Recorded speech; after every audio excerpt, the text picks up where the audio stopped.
રાજકોટ મહાનગરપાલિકા incharge fire officer લાંચ પ્રકરણ બાદ વિપક્ષ કોંગ્રેસ આક્રમક બની છે। કોંગ્રેસ તરફથી આજે ઇન્ચાર્જ ફાયર ઓફિસરની ઓફિસમાં ગંગાજળનો છંટકાવ કરી વિરોધ કરવામાં આવ્યો। કોંગ્રેસના નેતાઓએ મહાનગરપાલિકા કમિશનરને આવેદનપત્ર પાઠવી તટસ્થ તપાસની માંગ કરી।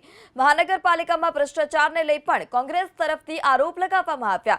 સોમવારના ઇન્ચાર્જ ફાયર ઓફિસર અનિલ મારુને એસીપીએ 1,80,000 રૂપિયાની લાંચ લેતા રંગે હાથે ઝડપી પાડ્યા હતા।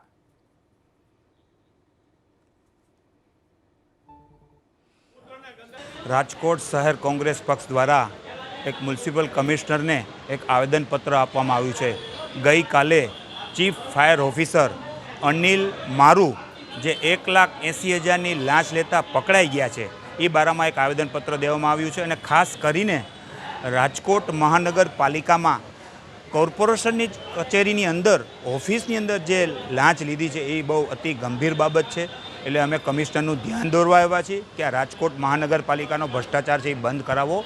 27 જણાના થોડા દિવસો પહેલાં ડેથ થયા, હજી એની સાય નથી સુકાણી, ત્યાં પણ ભ્રષ્ટાચારનો વેગ કોર્પોરેશનમાં ચાલુ રહ્યો છે। એ બંધ કરાવવા માટે રાજકોટ શહેર કોંગ્રેસ પ્રમુખ એક આવેદનપત્ર દેવામાં આવ્યું।